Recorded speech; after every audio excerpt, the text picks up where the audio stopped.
दो बहुओं वाली सास। सरस्वती के दो बेटे हैं।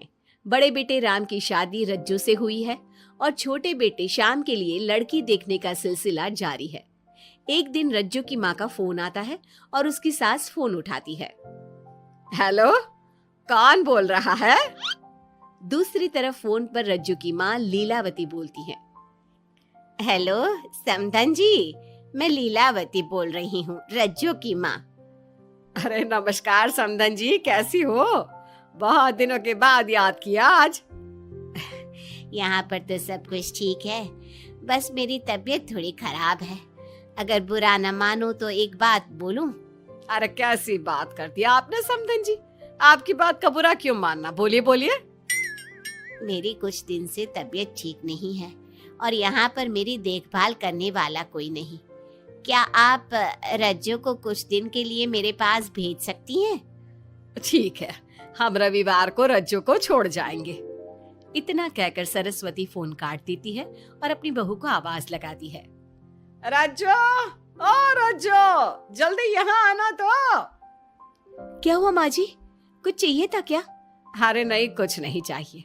अभी तुम्हारी माँ का फोन आया था, उनकी कुछ दिन से तबीयत खराब है, वो तुम्हें बुला रही है।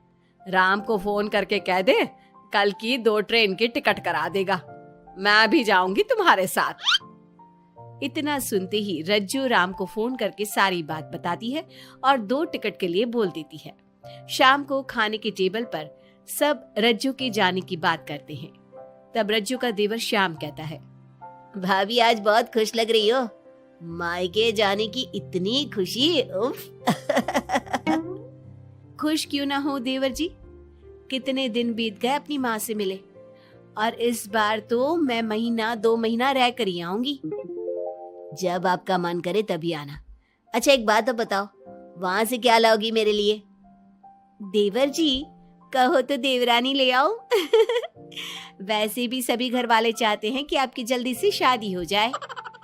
श्याम शर्मा जाता है और चुप हो जाता है। इतने में राम कहता है, रज्जू तुमने जाने की सारी तैयारी तो कर ली है ना? कपड़े तो रख लिए ना?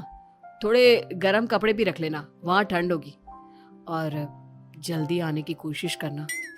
ठीक है, मैं जल्दी आने की कोशिश करूंगी बस। अगली सुबह दोनों जाने की तैयारी करने लगी। राम उन्हें स्टेशन छोड़कर घर वापस आता है। कुछ घंटों बाद रज्जू और सरस्वती गांव पहुंच जाते हैं। रज्जू अपनी माँ को देखकर बहुत खुश होती है। माँ, आप अपना बिल्कुल भी ध्यान नहीं रखती, कितनी कमजोर हो गई हैं आप। अब बेटा क्या ध्यान रखूं, उम्र भी तो हो गई है, ये बीमारियां तो लगी रहेगी। बहन जी आइए आइए बैठिए, मुझे बहुत अच्छा लगा कि आप भी यहाँ आई। अगले दिन सरस्वती अपने घर वापस जाने लगती है तो लीलावती से कहती है, बहन जी ध्यान रखना आप अपना, आपकी तबीयत ठीक हो जाए तो आप भी रज्जू के साथ आ जाना, रज्जू के बिना तो घर सूना सूना लगेगा।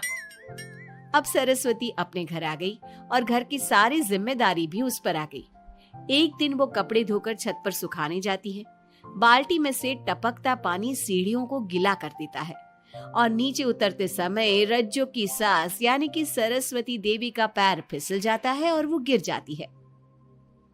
ओह, अरे मेरी माँ मर गई, मेरा पैर तो गया। लेकिन घर में कोई नहीं था। सरस्वती जैसे तैसे अपने आप को संभालती जाकर कुर्सी पर बैठती है। वो अपनी बहू के बारे में सोचती है, अगर रज्जू होती तो मुझे संभाल लेती और घर भी संभाल लेती। अब घर के काम कौन करेगा? मैं डॉक्टर के पास कैसे जाऊं? बहुत दर्द हो रहा है। जब राम और श्याम घर आते हैं तो अपनी माँ की ऐसी हालत देखकर वो जल्दी से डॉक्टर को बुलाते हैं। डॉक्टर सरस्वती के पैर पर पट्टी बांधता है और उसे आराम करने की सलाह देता है। राम कहता है, माँ आप बस आराम करो, मैं रज्जू को खबर कर देता हूँ, वो कल ही यहाँ आ जाएगी। अरे रहने देना बेटा, उसकी माँ की तबीयत ठीक नहीं है, कुछ दिन में वो खुद ही आ जाएगी, उसे परेशान मत कर। माँ अब हमें श्याम की भी शादी कर देनी चाहिए, कभी घर में कोई ऐसी परेशानी आती है तो कोई तो होगा घर संभालने वाला। आप और रज्जू की घर के कामकाज में मदद भी हो जाएगी। कुछ समय बाद श्याम की शादी सीमा से हो गई, लेकिन सीमा ने तो आते ही घर में क्लेश शुरू कर दिया। वो छोटी छोटी बातों पर लड़ती और उसे देखकर रज्जू का भी बर्ताव बदल गया। एक दिन सीमा सुबह उठने में लेट हो गई और रज्जू ने नाश्ता बना दिया। सभी अपने अपने काम पर चले गए। जैसे ही सीमा अपने कमरे से आई तो रज्जू ने कहा, तुम साफ सफाई कर लो, मैं कपड़े धोने जा रही हूँ, जल्दी काम हो जाएगा। रज्जू की बात सुनते ही सीमा आग बबूला हो गई और कहने लगी, आज मैं उठने में लेट क्या हो गई? आप मुझ पर हुक्म चलाने लगी। मुझसे कोई इस तरह से बात करी है मुझे बिल्कुल भी पसंद नहीं है। अरे सीमा, ये किस तरह की बात कर रही हो तुम मुझसे? मैंने कोई हुक्म नहीं दिया तुम्हें। मैं तो बस काम को जल्दी खत्म करने की बात कर रही हूँ। उन दोनों की नोक झोंक सुनकर सरस्वती बाहर आ जाती है और दोनों को समझाती है। शाम को सब एक साथ खाना खाने लगे, लेकिन खाने के बाद जब सब अपने कमरे में चले जाते हैं और खाने की टेबल पर थाली यूं ही छोड़ देते हैं, सरस्वती को ये देखकर बहुत गुस्सा आता है। वो दोनों बहुओं को बुलाकर कहती है, तुम सब खाना खाकर चले गए, अब ये बर्तन कौन उठाकर रखेगा? मेरे लिए छोड़कर गई हो सारा काम। तुम दोनों को शर्म नहीं आती? अब दोनों बहुएं एक दूसरे के ऊपर बात टालते हुए फिर लड़ने लगी। ये देख सरस्वती परेशान हो गई। उसने दोनों को डांटा और उन्हें अपने कमरे में भेज दिया। सरस्वती ने जूठे बर्तन धोए। कुछ दिन इसी तरह चलता रहा। अब दोनों सास की नजरों में एक दूसरे को गिराने में लग गई। माँ जी, जब भाभी फोन पर बात कर रही थी ना, तो कह रही थी मैं अपने मायके चली जाऊंगी तो देखते हैं कि कौन काम करता है। और ये हम सबकी बुराई कर रही थी वो। बहू, किसी की बात चुपके से सुनना गलत है ना। तुम आज के बाद ऐसा मत करना। अब तुम जाओ, मैं रज्जू को समझा दूंगी। सरस्वती ने रज्जू से बात करके उसे समझा दिया, लेकिन रज्जू को अपनी देवरानी पर बहुत गुस्सा आया। अब वो भी सीमा की चुगली अपनी सास से करने लगी। अगले दिन रज्जू अपनी सास के कमरे में जाती है और कहती है,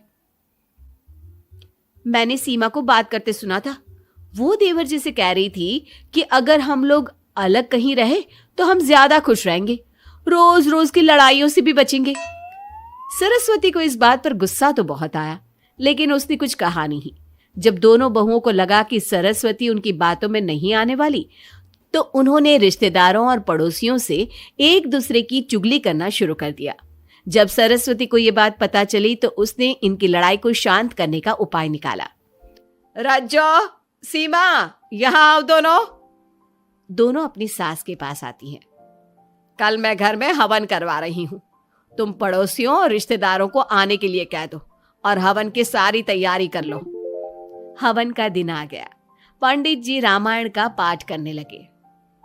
माता सीता से महान कोई पत्नी नहीं। उन्होंने अपने पति के लिए सारे राजपाट, सुख सुविधाएं त्याग दी। अगर कोई पत्नी अपने पति को परिवार से अलग होने को कहती है तो वो पाप की भागीदार होती है और बेटों को भी मां से अलग नहीं होना चाहिए। सीमा पंडित जी की बात बहुत ध्यान से सुन रही थी और उनकी हाँ में हाँ मिला रही थी। ऐसे ही रामायण का पाठ अंतिम सीमा पर आ गया, जिसमें विभीषण के बारे में बताया गया था। अगर विभीषण अपने भाई का भेद न देता तो रावण का विनाश नामुमकिन था। पूजा खत्म होते ही सीमा बोल पड़ी, तभी तो मैं कहती हूँ परिवार में आपसी प्रेम होना बहुत जरूरी है, लेकिन मेरी सुनता कौन है इस घर में? आपसी प्रेम की बात कौन कर रहा है, जिसने घर में आती ही लड़ाइयां शुरू करवा दी। दोनों में फिर से नोक झोंक शुरू हो गई।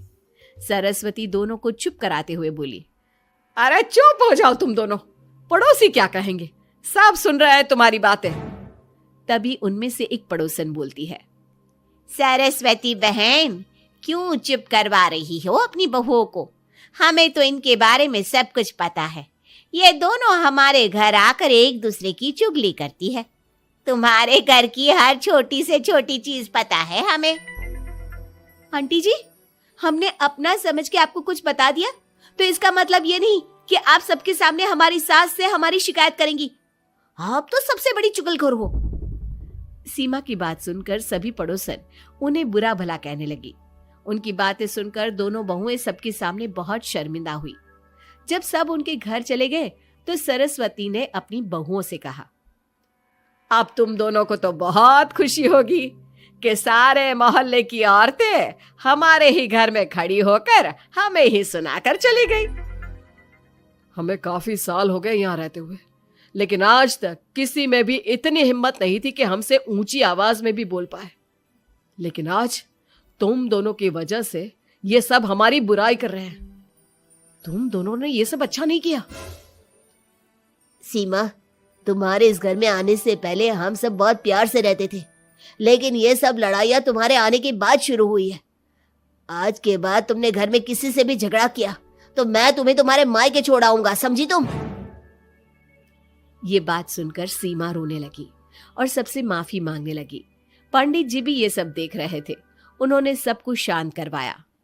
कृपया आप सभी शांत हो जाइए, गुस्से से तो बात और बिगड़ जाएगी।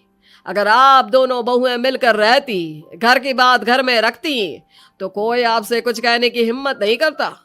आज आपको इस बात का एहसास तो हो ही गया होगा। औरत ही तो होती है जो मकान को घर बनाती है। अब भी कुछ नहीं बिगड़ा, आप दोनों प्यार से रहो। आपके पड़ोसी और रिश्तेदार अपने आप चुप हो जाएंगे। पंडित जी की बात दोनों बहुओं की समझ में आ गई। अब दोनों प्यार से रहने लगी। इसी तरह समय बीत गया। अब पड़ोस की औरतें उनके प्यार की मिसालें देने लगी।